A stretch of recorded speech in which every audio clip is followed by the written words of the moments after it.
Salam dəyərli şagirdlər.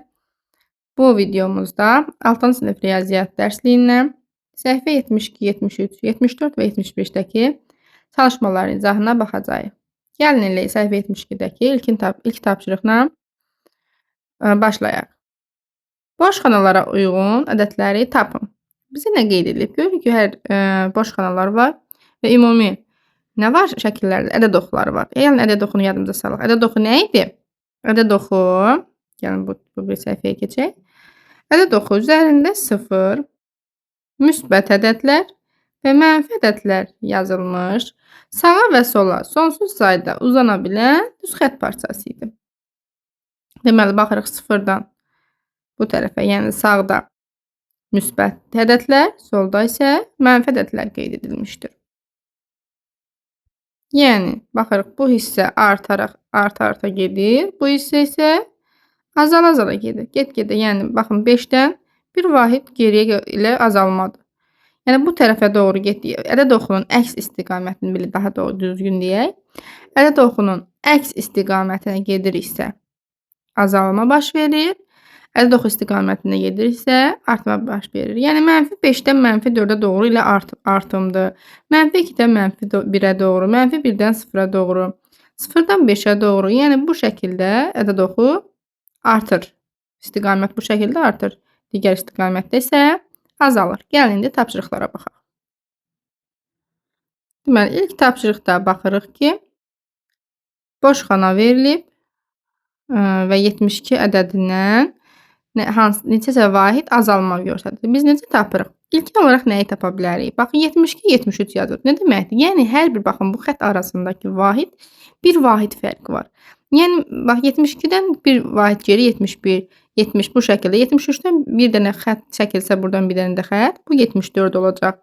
Yəni, bir vahid artımdır. Əvvəl onu yadımıza saxlayaq.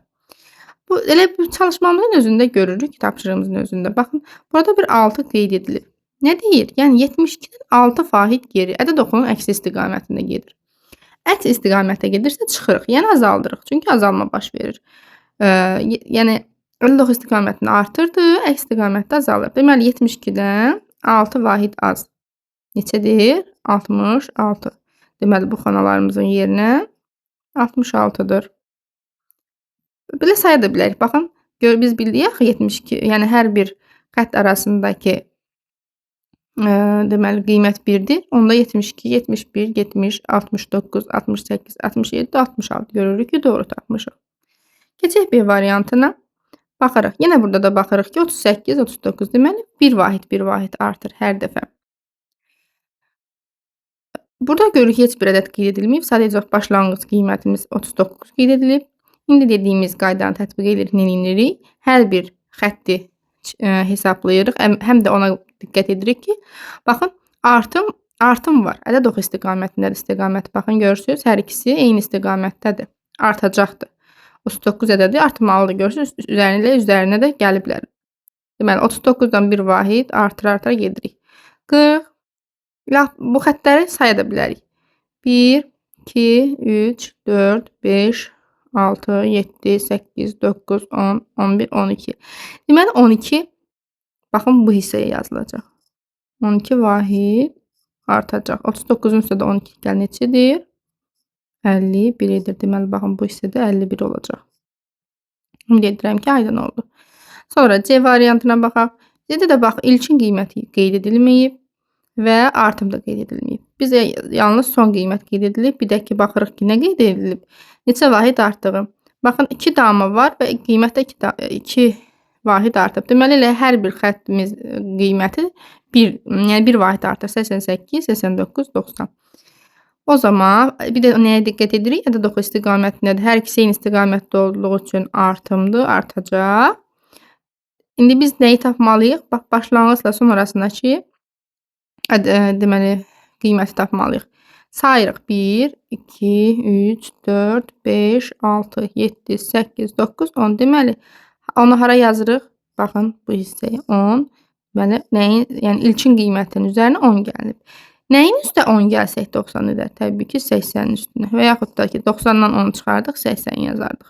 Hər iki ifadədə onsuz da doğrudur. Deməli, ilkin başlanğıc qiymətimiz də olmuşdur 80. D variantına baxaq. D variantında ilkin qiyməti verilib. Bizdən hər iki bu boş xanaların qiymətini istəyir. Biz baxırıq ki, əvvəlcə nəyə? Neçə vahid azalıb? Bax, 50, 49. Deməli, hər bir xəttimizdə 1 vahid artım, azalma baş verir. Biz fikir veririk ki, baxın, ədəd oxunun əksi istiqamətdədir. Yəni, azalma baş verib. 49-dan nəyi çıxmışıq? 1, 2, 3, 4, 5, 6. Gəlin, burası daha aydın görsənsin. Başda son qiymətimiz. 1, 2, 3, 4, 5, 6. Deməli, baxın, bu hissə 6-dır. Yəni, 49-dan 6-nı çıxmışıq. Neçə qalıb? 43. Bu hissədə olacaq. 43. Birinci tapşırığımız bu qədər. Keçirik ikinci tapşırığa. İkinci tapşırıqda baxırıq A, B variantları rahatdır. Biz bilirik, müqayisə edin deyil. Müqayisə edin də hansı böyükdürsə, böyük işarəsini yazırıq, hansı kiçikdirsə, kiçik işarəsini və yaxud da bərabər. Baxırıq, 1000 və 999 hansı böyükdür? Əlbəttə ki, 1000 böyükdür. 2105 böyükdür, 2015. Təbii ki, baxırıq ki, burada 100-lük bir mərtəbə var. Elə düşünmədən 2105 2015-dən böyükdür. İndi baxırıq C variantına. 20 vurulsun 15 və 3 vurulsun 10'un üstü 2, yəni onun kvadratı 100 edir. Burada hesablamaları aparırıq. Baxırıq ki, 20'ni vuranda 15'ə neçə edir? 300 edir. Bəs 3'ü vuranda 100'ə 400 edir. Deməli, burada hansı işarədir? Bərabər işarəsidir. Daha sonra D variantında 3000'i 15'ə bölünə neçə edəcək? Baxırıq ki, 200 edəcək. Hər bir deməli hissəni ayrı-ayrı hesablayırıq. Daha sonra müqayisə edirik. Onun kvadratı neçə etmişdi? Onun kvadratı nə deməkdir? Onu öz-özünə vurmaq, 2 dəfə vurmaq. Onu 10'la vuranda 100 edir. 4'ü də 100'ə vuranda 400 edir. Deməli, 400 böyükdür 200'dən. İndi mən misal şəklində yazmadım. Özünüz dəftərdə daha səliqəli misal şəklində qeyd edərsiniz. Sonra Y variantına baxırıq. 2 üstü 5 və 2 üstə gəlsin. 2 üstü 5 üzərinə gəlsin. 2 üstü 3. Müqayisə edirik. 5 olsun 2 üstü 3 ilə. 2 üstü 5'imiz biz neçə edir? 2'ni 5 dəfə öz-özünə vurmaq. Yəni 32 edir. 32 üzərinə gəl. Biraz yaxınlaşdırım. 2'nin kubu 8 edir. 32'nin üstə 8 gəl neçə edəcək? 40. Bu hissə 40'dır. 2'nin kubu 8'dir. 8'i 5'ə vurun neçə edir? O da 40 edir. Deməli, 40, 40'a bərabər olacaq. Bu ifadəmiz də bərabərdir. Daha sonra F variantı 3'ün kvadratı neçə edir? 9. 9'un üstə 4, 13 edir. 2'nin kubu 8, 8'in üstə 4, 12. Müqayisə etsək, 13 böyükmüş 12'dən. C və H variantlarını siz hesaplayarsınız. Rəyli də doğru cavabını qeyd edəcəm. Beləliklə, həm siz də özünüz yoxlamış olarsınız və doğru cavabı da baxmaq istəsəz, rəylərdən baxa bilərsiniz. Keçirik 3-cü tapşırığa. 3-cü tapşırıqda deyir, hesablayın. Hesablamada biz birinci hansı əməlləri yerinə yetirməliyik? Əvvəlcə mötərizə varsa, mötərizənin içərisini hesablamalıyıq. Gəlin bunu digər səhifədən yazaq, daha rahat hesablayaq. Deməli, A variantından başlayırıq. 48 üstə gələk. 24 çıxılsın 4 vurulsun 5. Baxırıq ki, ilkin olaraq mötərizəmiz var. Mötərizəmizin içini hesablamalıyıq. 24'dən 4 çıxanda 20 qalır. Digər ifadələri olduğu kimi saxlayaq. 48 üstə gəlinsin. 24'dən 4 çıxıb neçədir? 20. Vurulsun 5. Daha sonra hansı əməllər yerinə yetirilir? Daha sonra baxırıq ki, vurma və bölmə varsa, ilkin olaraq onları hesablayırıq. Baxırıq, bizdə vurma var. Ona görə 48 üstə gələk ifadəsi olduğu kimi qalır. 20'ni 5'ə vur neçə edir? 100 edir. 48'in üstə də 100, 148. Cavabımız 148 olacaq. Sonra B variantına baxırıq. 10 üstü 4 çıxaq 20 çıxılsın 2 vurulsun 5 vurulsun 2-nin kubuna bərabərdir. Baxırıq yenə ilkin olaraq mötərizə var və mötərizənin içərisində də yenə ilk vurma və bölməyə baxırıq. Varsa onları hesablayırıq. Digər ifadələr olduğu kimi saxlayaq, çıxaq. Lap burada 10/4-ü qüvvət üstünə rahatlıqla yüksəldə bilərik. Çünki onsuz da elə biz onu digər məhlulda elə də edəcəyik. 10/4, yəni onun 4 dəfə özünə vurulması bizə neçə verəcək? 10.000 verəcək. Çıxılsın. Deməli, mötərizənin içində 20 çıxaq. 2-ni 5-ə vuranda neçə edir? 10 edir. Vurulsun. Elə 2 üstü 3-ü də biz hesablaya bilərikmi? 2 üstü 3 neçə edir? 8. Yazdıq. Daha sonra 10.000 olduğu kimi qalsın.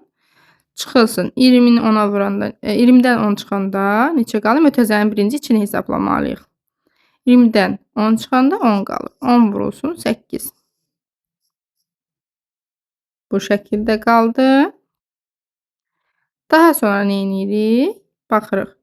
Yenə indi bax, çıxma var, bir də vurma. Hansını birinciləməliyik? Təbii ki, vurmanı. Onu vururuq 8-ə, 80 edir. Deməli, 10.000-dən neçə çıxacağıq? 80-ni çıxacağıq. Elə istəyirsiniz yazaq. Yəni, görünsün. 10.000-dən də 80 çıxanda necə çıxırıq? Deməli, 9.920 edir. Və keçirik C variantına. C-ni də hesablayaq. 12 çıxılsın. 88. Mötərizə içərisində təbii ki, çıxaq 4. Bölünsün 7. Yenə mötərizə var deyə. Əvvəlcə mötərizənin içini hesablamalıyam. 88-dən 4 çıxıram. Neçə qalır? 84. 84-ü də bölək 7-ni olduğu kimi yazdıq. Baxırıq, çıxma və bölmə. Birinci hansı eləməliyik? Bölməni. Ona görə 84-ü bölürük 7-yə. 12 çıxılsın. 84-ü 7-yə bölündə neçə eləyir? 1, 2. 12-dən də 12 çıxanda 0. C variantımıza cavab 0 edəcək. D variantına baxırıq. D-ni özünüz yazın. D-ni özünüz yazın cavabını qeyd edəcəm rəyə. Gəlin digərlərinə baxaq. Y-ni və ya F-in birini mən hesablayım. Baxım görüm hansını mən yazım. D ilə Y-ni siz yazarsınız. Y-ni də siz yazarsınız. F-i mən hesablayım. Deməli, F kəsr xətti ilədir. 120 çıxılsın. 3 vurulsun 2-nin kubuna. Daha sonra məxrəcdə 18 çıxılsın 12. Əvvəlcə fərq etməz sürəti və məxrəci ayıraraq da hesablamaq lazımdır. Gəlin ilkin olaraq sürəti hesablayaq. Deməli, istəsəz bir kənardan da yazıb rahat yaza bilərik. Baxın, indi sürəti hesablayırıq. 120 çıxılsın, 3 vurulsun 2-nin kubu. İstəsəz, yəni önündən də yazıb hesablaya gedə bilərik. İkisini eyni anda da yazmaq olar. Yəni, məsələn, bax, birbaşa məxrəci hesabladım. 18-dən 12 çıxdım, 6 bu oldu, qaldı. Sürətə aidiyyatı yoxdur. Sürəti də ayrı-ayrılıqda hesablayıram ki, yəni sürətə də olduğu kimi yazıb davam edə bilərik. Belə ayrı-ayrılıqda qarışmasın deyə alt-alta yaza da bilərik. Fərq etməz. 120 çıxılsın. Niyə çıxılsın olduğu kimi saxladım? Əvvəlcə burada vurma var, qüvvət var. Bunları hesablamalıyam. İlkin olaraq qüvvəti hesablayıram. 2-nin kubu neçədir? 8 edir. 3-ü vururuq 8-ə. Baxın, bu 3-ü vurduq 8-ə. Neçədir? 24. 120-dən çıxırıq 24-ünü. Neçə qalır? 96. Bu 96 haradaydı? Sürətdə idi. Sürətdə yazdıq 96. 96-yı da 96 məxrəcdə də 6 olduğu üçün böldükdə də, ixtisar apardıqda da elə 96 6 özü bölündüyü üçün məxrəcdə 1 qalır. Sürətdə neçə qalır? 1, 6, 16. Deməli, doğru cavab 16.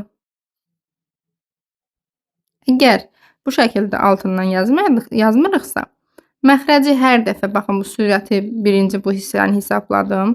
Məxrəci olduğu kimi saxlayıram, yenə bərabər qoyuram.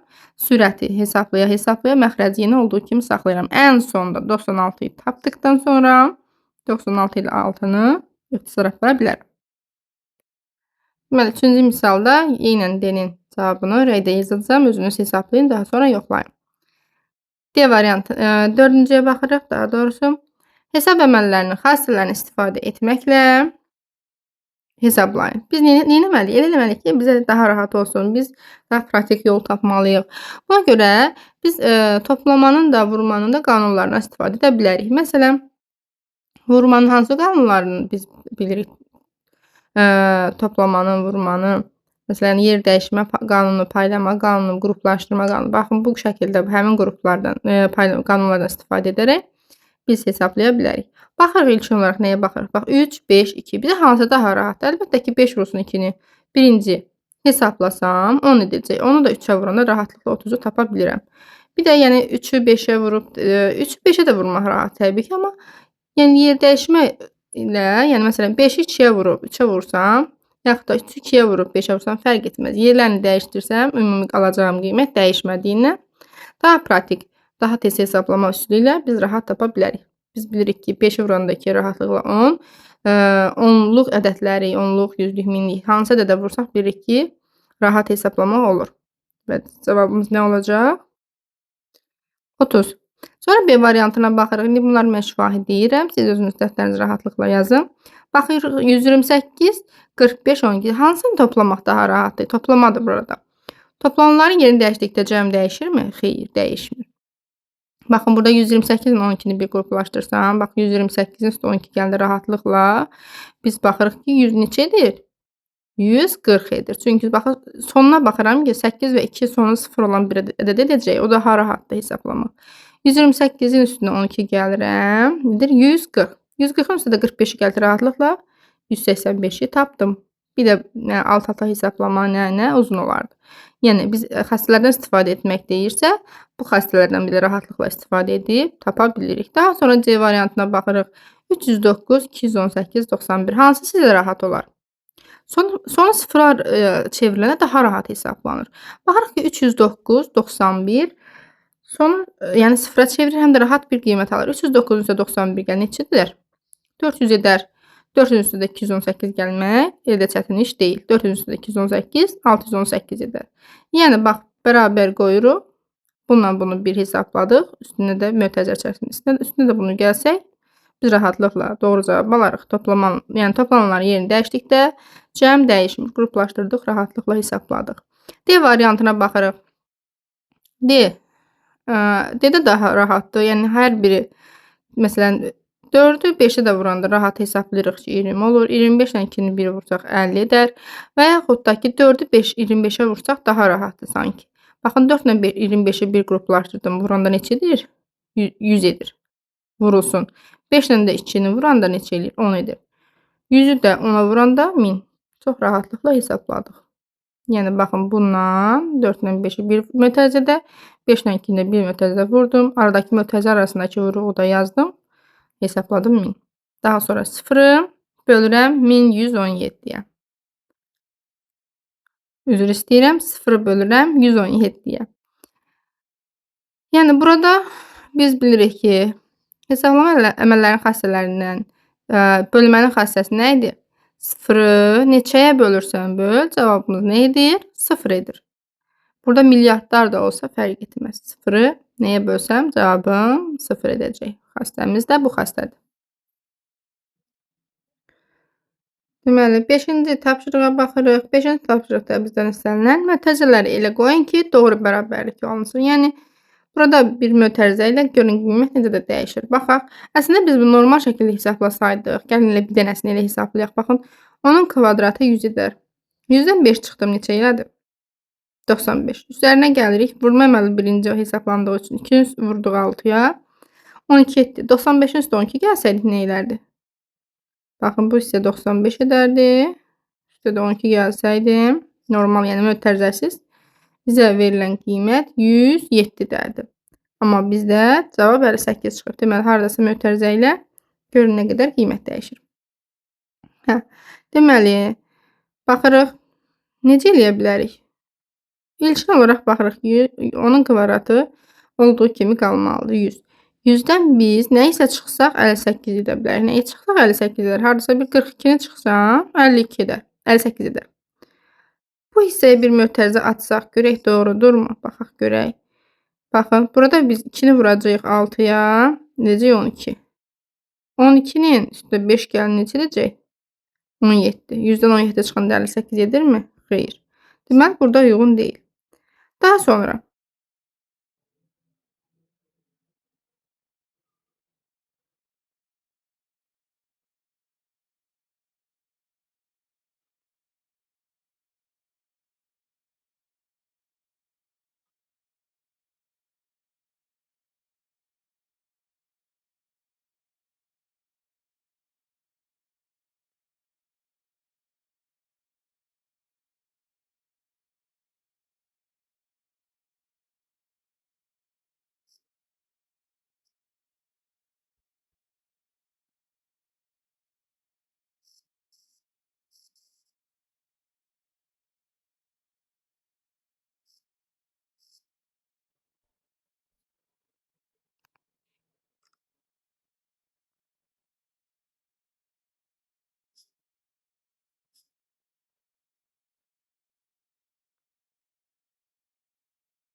altıncı tapşırığa baxaq. Dəyişənə verilmiş qiymətində ifadələrin qiymətini hesablayın.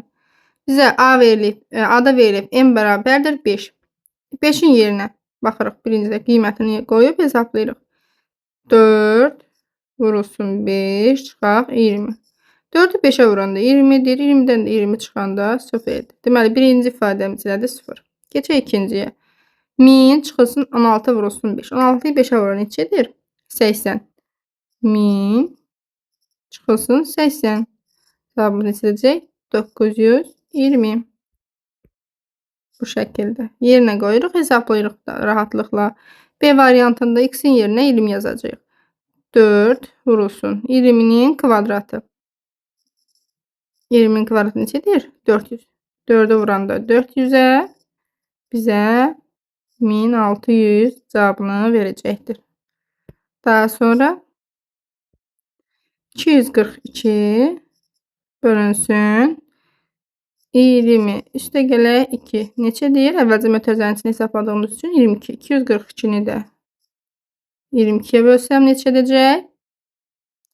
11. Doğru cavab 11. Bu şəkildə. 7-ci tapşırığımız tənliklə bağlıdır. Tənlikləri həll edin deyir. Gəlin növbəti səhifədə yazaq bunu. Deməli, A variantına baxırıq. 4 çıxılsın 8 bərabər 32 tənliyini həll edin. Baxırıq ki, biz dəyişənimiz 4, yəni x-dir. X-i tapmaq üçün əvvəlcə nə etməliyik? Baxın, azalan çıxılan fərq kimi fikirləşə bilərik. 4x-i tapmaq üçün nə etməliyik?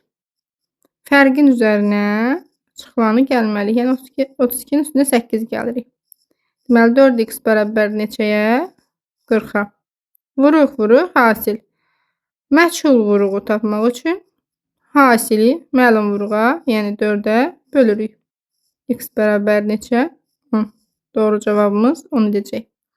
Sonra B-ni siz yazırsınız. C-ni mən yazım. C 126 çıxılsın. Onu da qeyd edim ki, rəylərdə cavabları yazacağam. Siz oradan deməli, rahatlıqla tapacaqsınız. Yəni, yoxlaya bilərsiniz tapdığınız cavabları. 126 çıxılsın 9x bərabərdir 27. Bu şəkildə hesablamaq sizin üçün faydalıdır. Yəni, siz təkcə buradan baxaraq deyil, həm də işləyərək daha yaxşı öyrənə bilərsiniz. Azalan çıxılan fərq, məhsul çıxılanı tapmaq üçün nə etmək lazımdır? Azalan, yəni 126-dan fərqi çıxıram. 9x-im neçəyə bərabər olacaq? 126-dan 27 çıxanda 99 edir. X də bərabərdir nəyə? 99 vuruq, hasil. Məhsul vuruğu tapmaq üçün 99-u bölürük 9-a. X də bərabər edir 11-ə. Deməli, cavabımız 11. İstəsəz yerinə qoyub sonda yoxlayın. Görün, həqiqətən doğrudur ya yox. Sonra, yəni altdan baxın bu şəkildə yazaq. Birini yazaq, digərlərinə vaxt çox getməsin. Baxaq ki, 27 edirmi? 126-dan 99 çıxanda 27 edirmi? Edir. Deməli, ifadəmizin cavabını, dəyişənimizi doğru tapmışıq. Daha sonra, deməli, B-ni siz edirsiniz. D-ni də siz edin. Eyni tiplədir. Baxaq Y-yə. 3 vurulsun. 2x üstəgələk 1 bərabərdir 39-a. Baxırıq, burada mötərizə içərisindədir dəyişənimiz, amma biz bilirik ki, bax, bu mötərizəni ümumi götürəyirik. Vuruq, hasil. Məhsul vuruğu, yəni 2x üstəgələk 1-i tapmaq üçün nə etmək lazımdır? 39-u bölməliyik 3-ə. Ki, ümumi ifadəmizi mötərizənin içərisini tapaq. Daha sonra dəyişən tapmaq rahat olsun. 39-u 3-ə bölün neçədir? 13-dir. İndi baxırıq. Baxın, toplanan cəm. Məhsul toplanan burada 2x-dir. Hələ biz 2x-i tapmalıyıq ki, x-ə gedib çata bilək. Cəmlə 13-dən çıxırıq. 1-i 2x nəyə bərabər olacaq? 12-yə. X də bərabərdir. Aha, vuruq. Hasil. Məhsul vuruğu tapmaq üçün hasili məlum vuruğa bölürük. 12-ni 2-yə böldük. Neçə etdi? 6 etdi. Yerinə qoyub yoxlayın. Görün cavabınız doğrudur ya yox. Deməli, x-imi tapdım. 6 Y variantında. Bu şəkildə F-də eyni tipdədir. Y ilə baxırıq 2x üstəgəlib 5-i əvvəlcə tapmalıyıq. Nə edirik? 114-ü 6-ya bölürük. Sonra mötərizənin içini tapdıqdan sonra 2x-i tapırıq. Sonra da x-i tapırıq. Bu sizlik. Keçirəm C variantına. Və bu da o tipdədir. Sadəcə olaraq burada bölmə olacaq. 3x çıxılsın 6 bölünsün 5 bərabərdir 15-ə. Burada yenə bölmə var. Bölünən, bölən, qismət. Yəni, ümumi mötərizəni əvvəlcə tapmasaq, birbaşa gedib x-i tapa bilmərik. Əvvəlcə mötərizənin içini tapırıq. 15-i enirik. 5-ə vururuq. Niyə vurduq? Baxın, nəyisə 5-ə bölmüşəm, 15 edib. Həmin ədədin özünü tapmalıyam ki, x-i tapım. Həmin ədəddə 5-i 15-ə vurmaqla tapırıq. 2x çıxılsın 6 bərabər 15-i 5-ə vuranda 75. İndi tapıram 3x-i. 3x-i necə tapa bilərəm? Azalan çıxılan fərq. 75-in üstü 6-nı gəlirəm azalanı tapmaq üçün. Fərqlə çıxılanı topladım. 3x-im bərabər olacaq. 75-in üstü 6 81. X-i tapanda necə tapıram? Vuruq, hasil. 81-i 3-ə bölsəm, mən x-imi tapa bilərəm. Cavab 27. Burada da C variantında cavabımız 27 olacaq. H da o tipdədir. H-ı da siz yazırsınız. Yenə baxın. Burada sadəcə bölünən verib, bizdən böləni əvvəlcə tapmalıyıq. Böləni tapmaq üçün nə etmək lazımdır? 505-i 5-ə bölüb 9x çıxıb 16-nı tapırıq. Daha sonra 9x-i tapırıq. Oradan da x-i tapırıq. Deməli, B, D, F, H-lar sizlik. Keçək digər tapşırığımıza. Əgər həmin sualları yenə də sizə qaranlıq qalarsa, zəhmət olmasa qeyd etsəz, rəylərə həmin misalların izahını da sizə çəkərəm. Növbəti sualımıza baxırıq. 8-ci sualda nə deyilir? Bu məsələdir bir dənə. Dəniz səviyyəsindən 200 metr dərinlikdə üzən sualtı qayıqdan şaquli yuxarı atılan raket saniyədə 15 metr sürətlə hərəkət edir. Aha, baxın, bu raket 15 metr sürətlə hərəkət edir. Raket 20 saniyədən sonra dəniz səviyyəsindən aşağıda yoxsa yuxarıda olar və neçə metr? Gəlin, bu məsələləri buradan yaza baxaq. Deməli, tutalım ki, bir dəniz səviyyəsi qeyd edək. Dəniz səviyyəsini biz necə götürürük? 0 götürürük. Deməli, dəniz səviyyəsindən 200 metr dərinlikdə. Yəni, bu 200 metr aşağıda. Baxın, aşağıda 200 metr dərinlik. Yəni, mənfi 200. Əslində 0-dan aşağıdırsa, mənfi 200 deməkdir. Dərinlikdə üzən. Sualtı qayıqdan şaquli yuxarı atılan raket saniyədə 15 metr sürətlə hərəkət edir. Aha, gəl, baxın, elə bir ki, raket, sualtı qayıq, baxın, buradadır. Aha, sonra deyir ki, 15 metr sürətlə hərəkət edir. Yuxarı hərəkət edir. Deməli, 20 saniyə hərəkət edib və hər saniyədə də 15 metr yuxarı qalxıb. Deməli, 20 vurulsun 15 neçə edəcək? 300 metr. Deməli bu raket 300 metr yol qət edib. Haradan qət edib? Baxın, buradaydı. 200 metr dərinlikdə, yəni -200 dərdəydi. Sonra 300 metr qət etdi. Hələ bu sıfırı da keçdi. Gəldi bura çatdı. Deməli, burada ümumi neçədir? 300 metrdir. Dəniz səviyyəsindən aşağıdadır yoxsa yuxarıda? Sizcə? Əlbəttə ki, yuxarıdadır.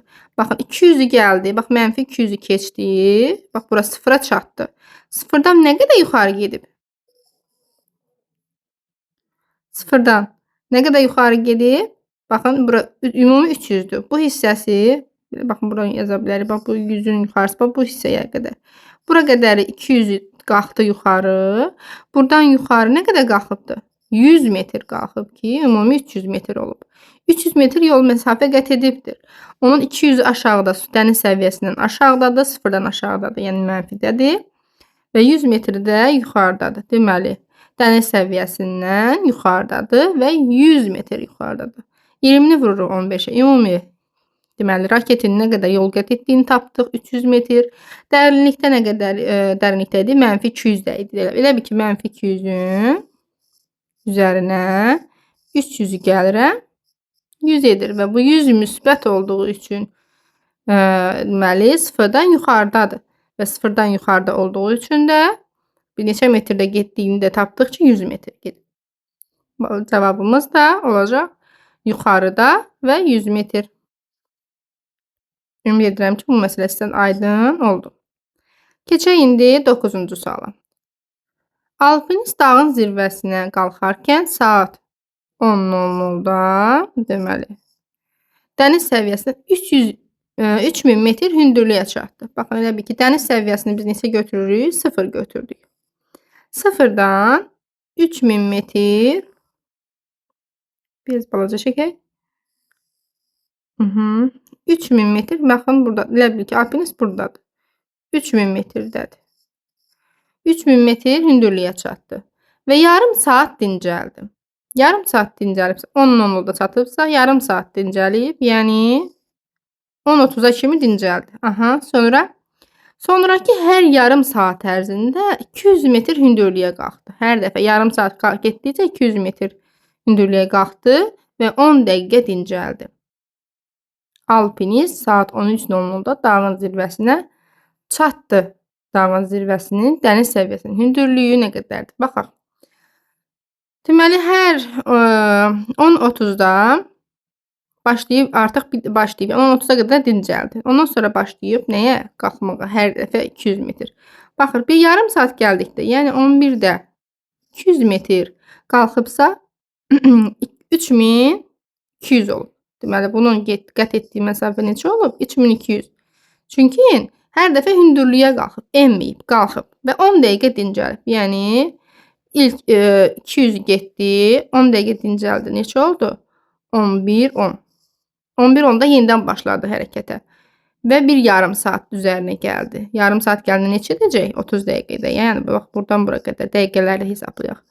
11:40-a qədər 1200-də çıxıb.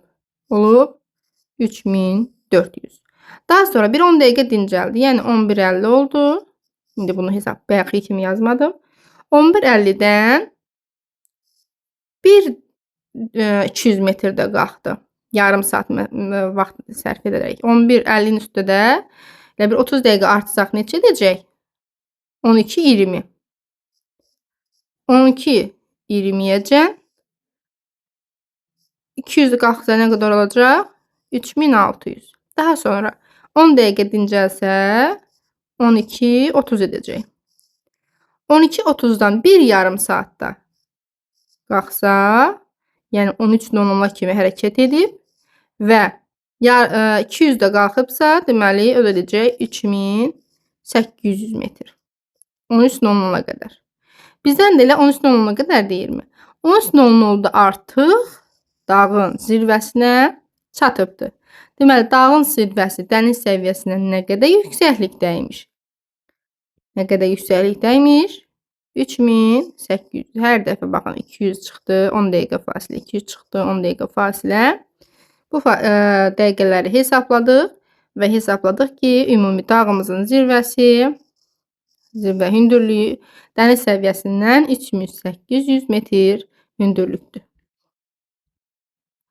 Ümid edirəm ki, sizə aydın oldu. Baxın, hər 10 dəqiqəni hesablamasaydıq, hesabımız daha yanlış, yəni başqa bir qiymət ala bilərdik. Həmişə unutmuruq ki, saatları hesabladıq və hər saat, hər bir yarım saata deməli 200 metr artırdıq. Ümumi neçə dəfə artdı baxırıq. Bax, bir dəfə, deməli cəmi bax 3200, 3400, 3600, 4 dəfə deməli dayanıb, yarım saat hərəkət edib, dincəlib, bir də bu şəkildə deməli məsafə qət edib. Doğru cavabımız 3800 metr. Deməli bu səhifədəki tapşırıqlar bu qədər. Videonun çox uzun olmasın deyə digər səhifələrdəki tapşırıqları növbəti videolara çəkəcəm. Sağ olun.